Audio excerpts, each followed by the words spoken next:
Hello, and welcome to the North Coast Journal Preview, where we take a look at the stories being covered in the current edition of the North Coast Journal. I'm your host, Dave Frank, and I'm joined today by Thad Greenson, news editor, and Jennifer Famika Cahill, arts and features editor at the North Coast Journal. Welcome, guys. Hi, Dave. How you doing? Pretty good. We missed you both last week, but luckily your colleagues did an amazing job of filling in for you. So while you were missed, we also had a great time and a great show last week. But welcome back. Sure. You've had a great time without us. Rude. Yeah. I don't mean to be rude. It's complimentary to your organization and the quality of your staff. And so we did a really great show. And, I appreciate you guys being back, too. It was actually fun to be on the viewing end for once. Yeah, that was nice. Bet. Yeah, a little bit less pressure, I'm sure. Go, oh, my God, that was me. Well, let's pivot here and dive right in. Thad, and why don't you tell us what's on the cover of this week's North Coast Journal? Yeah, this week's cover story is looking at some remarks by Cal Poly Humboldt President Thomas Jackson Jr. at the welcome address for the fall semester this year, the first such address for, under the banner of Cal Poly. So it's looking at his comments about Title IX specifically, and then the experience of one now former Cal Poly Humboldt student going through a Title IX process at the university, which remains ongoing at this point. So this forum was welcome back to campus, and there was a presentation to a group, and there was some slides, and then in your article you described that one slide was stood out, and that was sort of where this story picks up. So you want to tell us a little bit about what that point, President Jackson's comments, and then kind of the spillover effect into the community conversation that caused. Yeah, first of all, I just want to kind of address how strange it was for these comments to come at all, but especially in this context. These are usually fairly formulaic affairs where the president kind of gets up, welcomes new students and new faculty to campus, takes it as a chance to tout the university's successes, go over kind of enrollment numbers, big projects, any changes on campus, and then ends kind of with a rah-rah message of, go university. And for the most part, President Jackson's remarks were kind of very much along those lines.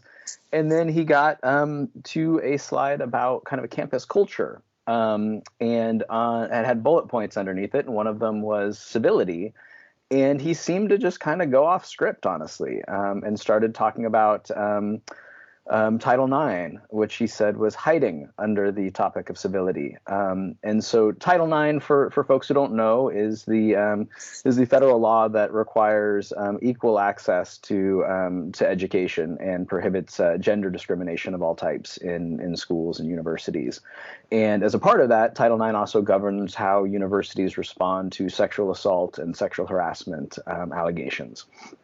And HSU was in the news back in April. USA Today did an expose about a former dean, John Lee, who was found to have sexually harassed and groped colleagues, and was removed from his position as dean. But because he had what's known as a retreat clause in his contract, he was allowed to go back to his tenured faculty position, and so he remains a teacher at the university. And so, certainly Title IX has been on the minds of folks around Cal Poly Humboldt for a while.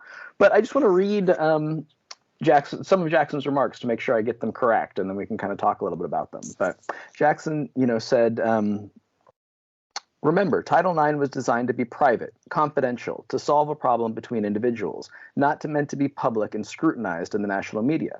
That is not what it was designed for. Imagine the ramification if you had a complaint made against you and it was played out in the national media. It's troublesome, particularly when you are seeking relief on a private, confidential matter. You didn't want the rest of us to know it. Otherwise, you just publicize it. You see the difference? You don't need Title IX to tell the world that there's a conflict. Title IX is designed to solve it behind the doors in a meaningful, amicable way. So he went on to say that people who, survivors of sexual assault and sexual harassment who go and talk to the media were doing so for personal gain or to celebrate in some kind of way. And so when I saw these remarks kind of at the time, I was honestly a bit just taken aback because that is, fundamentally different than my understanding of Title IX had been and what the law is aimed to do and designed to do. And so I reached out to a couple different people, including Laura Dunn, who is a founder of a law firm under her name, works in Washington, D.C., and is kind of a renowned national expert on Title IX. And she was just unequivocal in saying that President Jackson's understanding of Title IX is completely erroneous. That was the word she used, and really said, Title IX there's no provision about anything in Title IX being private from the survivor's perspective. And the Clery Act specifically prohibits universities and other institutions from forcing survivors or people who come forward to make a Title IX report from remaining silent. What Title IX is designed to do, as far as sexual assault and sexual harassment investigations, is to render the campus safe for people, both for the person who has come forward to, with a report that they have been harassed or assaulted, but also for the greater campus community. And so Title IX is a process that lays out of what universities have to do to investigate claims, to make sure that victims' rights are upheld, as far as making sure they're updated and notified of what's happening and have a chance to respond and those things. But it in no way limits what a survivor of sexual assault or sexual harassment can say or who they can say it to. And one of the things I found really troubling in talking to Sophie Effa, who is a graduate student at Cal Poly Humboldt and has worked with Check It, the campus group that promotes consent culture on campus. Although she was talking to me just strictly in her capacity as a student, but she was saying that this is the type of thing that can really have a chilling effect about people coming forward to make reports, and she said, as a person, as anybody in power should be, on the side of protecting students and protecting, especially, survivors of sexual assault. And Jackson's remarks were almost entirely from the lens of the perpetrator in these instances, the accused. And she found that just terribly troubling. It's funny, or appropriate, not funny, but appropriate that you picked up on that exact comment and quote from your article, because that's where I wanted to go next. One of the things that she said was, unfortunately, it was sounding like the opposite to me, like President Jackson was more concerned with protecting perpetrators on campus. And so I would imagine that she's not the only person that felt like or sounded like, that probably there was an impact, ripples throughout the university, everybody, everywhere, so to speak. And so can you tell me a little bit about that? Yeah. He had the quote that I just read, and then at another point he cautioned people to be careful, because one day you're scrutinizing somebody for their behavior, and the next day you might be scrutinized. And this, Laura Dunn, the attorney, kind of referred to this as a form of empathy, as she said feminists to call it, but really seeing through things through the lens of, the mostly male perpetrators of sexual assault. I think that, as I said, I think that kind of framing of this conversation can have a real chilling effect. But it also, further, as Sophie Effa said, it also serves to kind of further strip survivors of their power. And, they were very careful in saying to me that, nobody should be encouraged to tell their story, and nobody should be dissuaded from telling their story. That if you are a survivor of an awful experience like this, you own that story. And it's up to you to exercise your power of who you talk to about it and who you don't talk to about it. It's up to you whether you make a report to police or campus officials, and then it's up to you whether you want to talk about how those processes go. Yeah, I was going to say that segues nicely to the bulk of the coverage this week. Former basketball star James Clifton from Cal Poly. Can you tell us a little bit about your conversations with her and how Jackson's comments got on her radar, and what feedback she gave you? Yeah, so Jaden's Clifton was a local product. She went to Del Norte High School and starred there for 4 years in their basketball program. Is their all-time leading scorer. Was a MVP of the league and was nominated for the McDonald's All-American team. So a very, very talented basketball player who was recruited to play at Cal Poly Humboldt. And she came forward to report a sexual battery that she says occurred during practice one day about a year ago now, last October, and she said, in talking and reaching out to me and talking to me, is that one of the things that kind of spurred her to come forward is having seen these comments from Jackson. And she says she's since transferred out of Cal Poly Humboldt and is attending the Academy of Art in San Francisco, where she's getting ready to play basketball this year.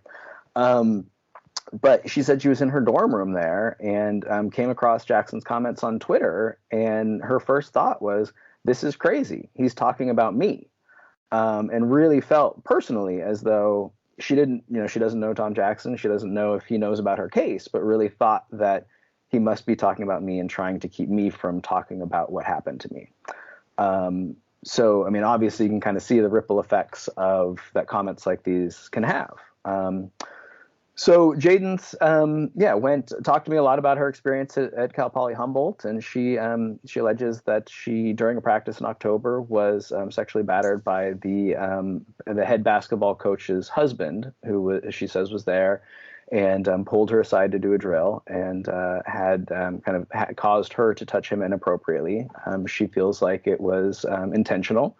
He has denied the allegation, as has Coach Bento Jackson, both reportedly to the University Police Department that investigated and to me through their attorney. But Jaden's talked a lot about her experience of playing through the season and not telling anybody and not feeling comfortable coming forward and talking about what she says happened to her. And then finally deciding to do so at the end of the basketball season, kind of toward the end of the school year. And really just a lot about what that process was like for her. Of first coming forward to the athletic director, then coming forward to her parents, and then teammates, and then being interviewed by the University Police Department and the university's Title IX investigator. And I think there's just a really stark juxtaposition between her story of her experience and the notion that somebody would go through this or would bring attention to it for personal gain. And Jaden's was very clear with me that the reason she finally decided to come forward and talk publicly about her experience was because she was alarmed by Tom Jackson's comments, but also because, she didn't feel like the system at HSU, the Title IX process, which remains ongoing, the Title IX process, months later at this point, has not made a final determination or taken any action in Jaden's case. But she felt like it hadn't done enough to protect her and wasn't doing enough to protect other student athletes at at Cal Poly. And she wanted people to know that this allegation was out there so that, people could conduct themselves accordingly, however they saw fit. I think you did a service, fine, service to everybody involved here by being very thorough with describing events and responses. All people involved. I encourage people to check it out.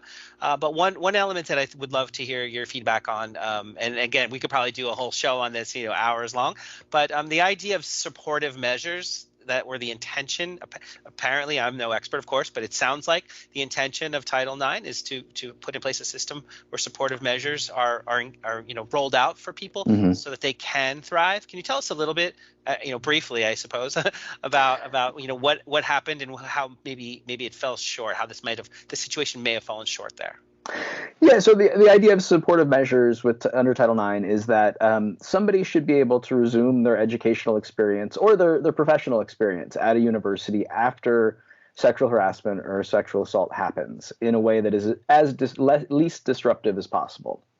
And so for students, if a sexual assault happens in a dorm room, that can mean switching them to another housing unit on campus so they don't have to be in the same physical surroundings. If they're sexually harassed by a faculty member, that can mean, switching them out of that class without the penalty of having to drop or withdraw. It can mean a host of different things, but it's very case specific. And so Laura Dunn, the expert I spoke to, said that, universities are bound to offer supportive measures to survivors, but how they do that isn't really, codified in law. And the law provides kind of the floor, which is saying, hey, we've got some supportive measures if you need them. But really, universities should aspire to really having in-depth conversations with survivors about what they need, what would help them resume their same educational opportunities that they had prior to this experience after. And so, in Jaden's Clifton's case, it's complicated because it's not as though they can put her on a different women's basketball team at Cal Poly Humboldt where she doesn't have to interface with the coach. But there was the feeling from both Jaden's and from Laura Dunn, who we spoke to, that the university had not really had meaningful conversations with her about what might be possible and what protective measures could have, or supportive measures could have been taken. And so, fast forward to present, she's now transferred to another school. A coach who recruited her in the past recruited her in the present, basically. So it's someone she has a relationship, apparently, from when she was first going out to play in Division II ball. So my thought is, obviously this is a story with lots of threads, and it's still an open-ended situation because now it's sort of out there in the community that this is, an issue that probably needs attention. Any kind of final thoughts for now about where we are and what might we expect to see coming up in response to this these allegations and this coming to light?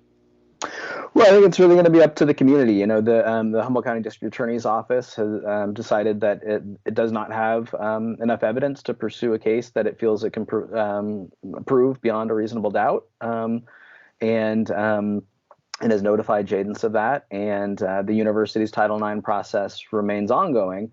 The findings of that will ultimately, not be made public, I suppose, unless Jaden's wants to talk about it further when the case concludes. But I think now that President Jackson's comments are really out there and have been reported on, and in full context, I think there's opportunity for community conversation about where things go from here.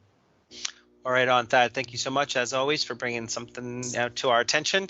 We really appreciate you and your efforts and look forward to hearing some follow-up as this unfolds. Yeah, thanks, Dave. You got it. Jen, what is going on with you on the Arts and Features beat this week? I have good news. For one thing, those of you who have been sitting around having cheese puff withdrawal since Annie's closed, they were running out of, well, I should take us back.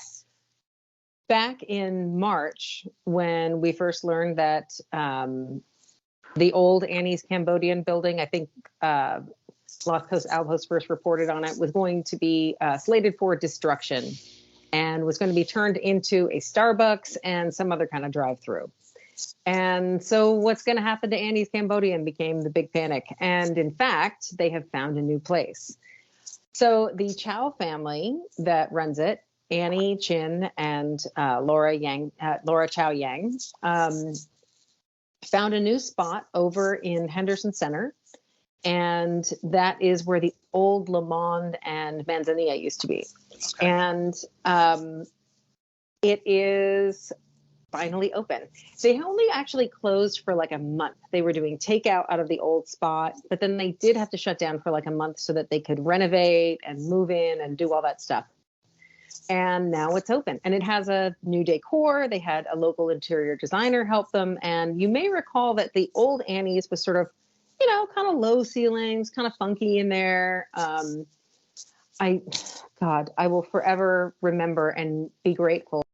The restaurant on Yelp and complained that the statues frightened him. Bless you, sir, wherever you are, you delicate soul.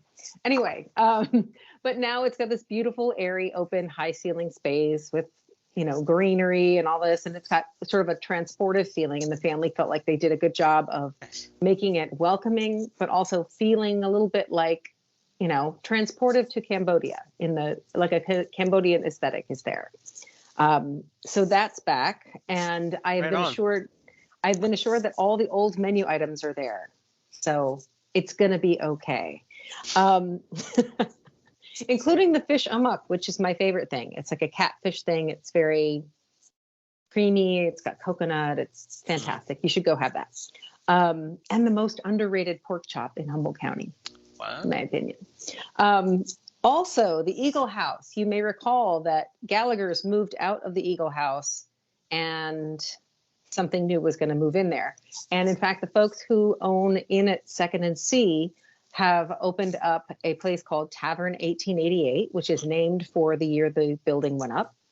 And it is decidedly more modern in its menu. So I'm sorry if you were looking for hardtack or something. But they've got a couple of different chefs, some of them from, they have a executive chef who did some work in Hawaii for a while. They've got another chef. I think the Sioux is from Georgia. And so they have some Southern flavors coming in. And they have a new pastry chef. So a lot of exciting things going on over there as well.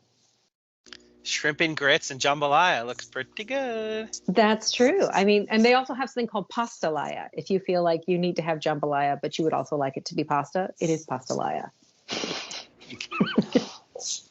I'm going to check it out. And, and I have other good news for you. That is this weekend, of course, Halloween. Kind of this weekend. Halloween is Monday, but let's be real.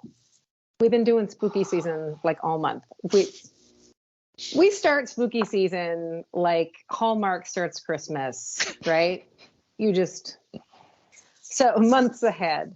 So while Monday is the official Halloween day, when you have to have all your candy ready for the little kids, there's a ton of stuff happening. I encourage you to go into the calendar where our calendar editor, Kali Koziris, has gone nuts and scoured for the most fun and wholesome things for your kids, and then fun, less wholesome things for adults, including some very kooky haunted houses. I like anything you decide to call a screamatorium. The trip on the Yucatan gone terribly wrong is one theme for a haunted house, which I'm like... anything with me in a kayak is going to go terribly wrong anyway. It's like the old Brady Bunch Hawaii episode. It is like, it's the haunted tiki. So yeah, there's all kinds of crazy stuff happening. And then also in the set list, Colin has a ton of shows, spooky and otherwise, that are really fun. So go out, wear a mask if you're indoor in a crowd. I know I'm a fuddy-duddy, but do you want to live or do you want to be like a spooky Halloween grave? So, yeah, there's just tons of stuff for you to enjoy in there, including if you have room in your schedule this weekend for some drama. Cal Poly Humboldt's Department of Theater has a really great play that Tigger Bouncer Custodio has reviewed this week, and it is called She Kills Monsters. Kind of on theme, and also it's got, very Stranger Things vibes because it is about a Dungeons and Dragons quest. Right? And there are, I'm told, dragons and nerds, many, many nerds. And there's some LARPing vibes. Be out and proud with your 20-sided dice. It used to be a thing of shame. Apparently it's cool now. So I will see you D&D nerds at the Van Duzer for this apparently wonderful drama, according to Tigger. Well, right on, Jen. This was really cool. You've given us a bunch of options. I like all the things. Very, very cool. It's a busy weekend. So I would say load up on the candy first and then just let it sugar power you through. Gotcha. We got all kinds of cool stuff going on, and we can always count on you to bring it forward to us. So thank you big time. Thank you. Well, right on. We are just about out of time this week. Thad and Jen, thank you so much for joining us. Like I said, welcome back. Thanks, Dave. Good to be back. And thank you out there for listening. North Coast Journal is available on newsstands now. Pick one up, stay informed. Also available online 24/7, so you can check them out anytime. Thanks again out there for listening, and we'll talk to you guys again soon next week. Take care till then. Bye. See you next week.